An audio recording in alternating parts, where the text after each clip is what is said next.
They promised that the summer of 2025 would be the turning point of the war, that Russia would advance without resistance and crush the Ukrainian army. But what came was the exact opposite. In just a few weeks, entire fields turned into graveyards of armored vehicles, and the losses reached levels that even Moscow can no longer hide. The so-called decisive blow turned into a collapse, and what's left of the Russian army is now fighting just to survive. The summer offensive that the Kremlin had announced as the turning point of the war ended up becoming a quagmire. Instead of the promised lightning advance, Russian forces got bogged down in miles of mud, minefields, and carefully prepared Ukrainian defenses. What Moscow called a special liberation operation turned into a series of fragmented, poorly coordinated attacks launched against fortified positions. The result? A bloody stalemate that looks more like the trenches of World War I than any modern military operation. Ukrainian drones, operating around the clock, turned every hill and road into a digital minefield. Any Russian movement, even of just a few meters, was detected and struck before it could gain momentum. On paper, the offensive was meant to break through lines and clear the way for armored advances. In reality, the tanks could barely leave their starting points before being hit by satellite-guided artillery or ambushed by FPV drones. And when the fighting stopped, what remained was the portrait of stagnation: craters, burned-out vehicles, and a front line that hadn't moved more than a few kilometers in months. Field reports indicate that in several sectors, Russian commanders even lost contact with their own units, forcing chaotic retreats to avoid encirclement. But the true cost of this disaster isn't measured in kilometers. It's measured in lives. According to The Economist, Russian losses during the summer offensive were terrible, with estimates exceeding 70,000 casualties, killed and wounded, in just 3 months. And the map shows the absurdity of that equation. Territories so small that they barely appear on satellite images. Every village taken cost hundreds of lives and dozens of armored vehicles, a price unbearable, even for Europe's largest army. And the worst part is that even after this bloodbath, Moscow still insists on calling it a controlled advance. But the truth is, nothing is under control anymore. And the collapse of this offensive wasn't just a strategic failure. It exposed something far more serious: the complete breakdown of Russia's military structure. At the beginning of the war, everything pointed to Ukraine having no chance. On paper, Russia was the undisputed Goliath, a military superpower with numbers and resources that seemed overwhelming.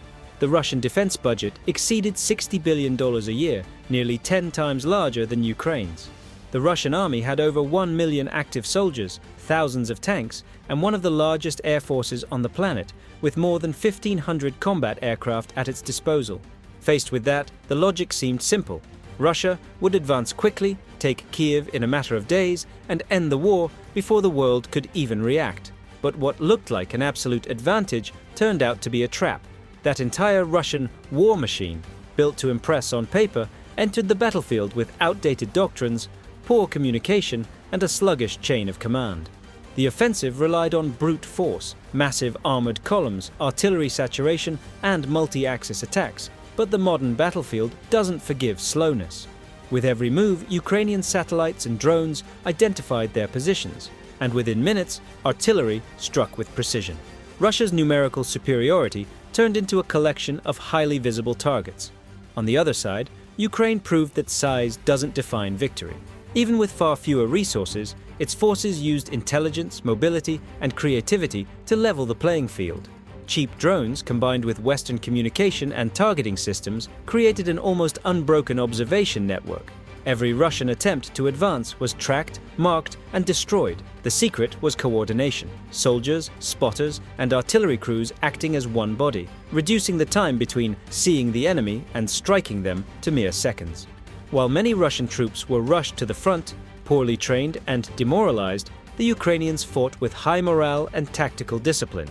They knew the terrain, they knew how to move, and they were determined to hold their ground until the end. When Russia began deploying its most advanced tanks, like the T-90M, believing they would turn the tide, the opposite happened. Entire columns were wiped out in a matter of hours by ambushes coordinated with Javelin missiles, FPV drones, and GPS-guided artillery. The war that began with the Russian Goliath crushing the small Ukrainian David was now showing the opposite. The giant was exhausted, disorganized, and bleeding, while the smaller, agile and determined fighter was learning how to win with surgical precision. When we look at the war maps, it's clear. The empire that once promised to march on Kiev can barely hold what it has already taken. The lines that once pushed toward the heart of Ukraine are now practically frozen. And worse, in several sectors, they are slowly retreating. What Moscow calls gradual advances are, in practice, stretches of ground being fought over, lost, and retaken in cycles that have repeated for months. Between early 2024 and mid-2025, the territory under Russian control not only stagnated, in several regions it actually shrank. Intelligence maps show Russian pullbacks in sectors like Kupiansk, Kherson, and the Donetsk region, areas that were once symbols of Moscow's advance. Meanwhile, Ukrainian forces, despite being under constant pressure, have managed to hold most of their positions and steadily wear down the invader. And here's the point that bothers the Kremlin the most. The gains are almost invisible when compared to the cost. For every village taken, there are weeks of bombardment and thousands of casualties. One British analyst summed up the situation with a brutal phrase: "Russia is trading soldiers for meters. The war has turned into a human meat grinder, a series of offensives that don't change the map, but drain manpower, ammunition, and morale." The Economist describes this moment as a strategic stalemate. Russia is spending everything it has, and even what it doesn't, just to hold on to what it should have already lost. The article notes that Putin is out of ideas, and that his insistence on continuing the offensive, despite no real results, is seen as a sign of political desperation. These operations no longer follow military logic, but propaganda logic. Every airstrike, every frontal assault is designed to project strength to the Russian public, not to change the course of the war. Inside the barracks, the picture is even worse. Intercepted reports indicate that many field commanders are being ordered to attack even without enough ammunition, just to produce visual advances that can be showcased in Moscow. Meanwhile, logistics are collapsing. Overstretched supply lines, fuel shortages, and communication systems vulnerable to interference. In the end, Russia is trapped in its own snare. The army advances without direction, retreats without a plan, and dies on ground that changes nothing strategically. The war that began to conquer territory is now consuming what Moscow values most: time, credibility, and men. Behind the front lines, there's a truth the Kremlin is trying to hide at any cost. Russia is running out of men and means to keep fighting. The army that once symbolized discipline and power now depends on desperate measures to fill its ranks. Recruitment is no longer selective. It's become a race for bodies. In the latest mobilization campaigns, thousands of prisoners were taken straight from penitentiaries and sent directly to the front. Among them are criminals convicted of murder, rape, and drug trafficking. The deal is simple and brutal: 6 months of combat in exchange for freedom, if they survive. The Russian lines, especially in the units known as Storm Z, have turned into a mix of ex-convicts, middle-aged men, and untrained young recruits, all thrown into suicide missions. And when even the prisons began to empty out, the government started recruiting civilians with health problems, advanced age, and even debts, promising bonuses and financial forgiveness in exchange for enlistment. The perception of the war inside Russia has changed drastically. The initial enthusiasm has given way to silent fear. In small towns, billboards that once carried patriotic messages are now met with indifference. Families avoid talking about the war in public, and every new mobilization is received with panic, because everyone knows that almost no one comes back. Even with censorship, videos of soldiers complaining about the lack of equipment and food circulate online, revealing an army on the brink of moral collapse. According to independent records from Oryx, Russia has already lost more than 16,000 armored vehicles since the start of the invasion, including nearly 3,000 tanks and hundreds of aircraft. These are losses that the Russian military-industrial complex simply cannot replace. The factories of Uralvagonzavod and Kurganmashzavod run 24 hours a day, but their output is stuck at a Cold War pace. The fuel situation is another silent collapse. Ukrainian attacks on refineries and oil depots deep inside Russia, carried out with long-range drones, are cutting the country's logistical arteries. Each explosion in Ryazan, Kursk, or Tatarstan affects not only the military but also civilian supply chains. In some regions, diesel prices have doubled in just a few weeks, and long lines have formed at gas stations, scenes reminiscent of the Soviet crisis era. And without fuel, nothing moves. Tanks sit idle, convoys stall, aviation cuts missions, and the population begins to feel the weight of a war that once seemed distant, but is now at their doorstep. The Russian colossus that once vowed to endure as long as necessary is now fighting against its own exhaustion. At the current pace, the war is simply unsustainable for Russia. Western military analysts estimate that if Moscow continues advancing at the same rate seen over the past year, it would take more than 100 years to conquer all of Ukraine.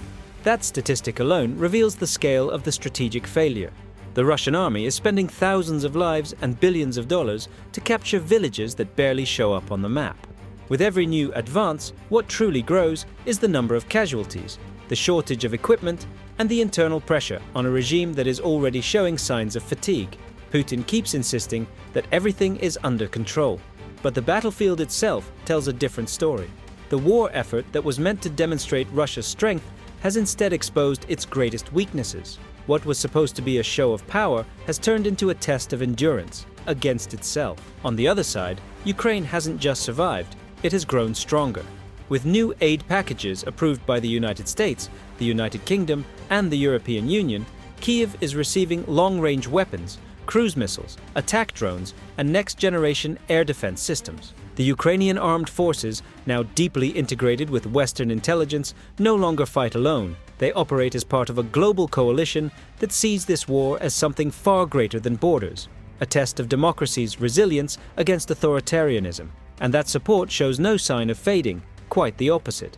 With every Russian refinery struck and every convoy destroyed, the world sees more clearly that the tide has turned. The Kremlin now faces an uncertain future, strained by sanctions, battlefield losses, and a population growing increasingly silent. In the end, the war that was meant to solidify Putin's power is instead eroding its very foundations. What was supposed to be the peak of Russian strength has become the greatest exposure of its weaknesses, and while Moscow sinks deeper into its own war effort, Ukraine rises, armed, confident, and with the world by its side.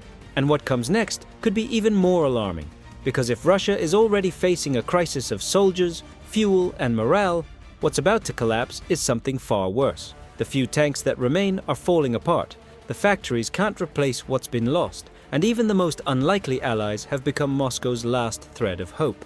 But is that still enough to prevent a total collapse? Click on the video appearing on your screen and find out why not even North Korea's external aid is managing to keep alive a war that's already falling apart from the inside.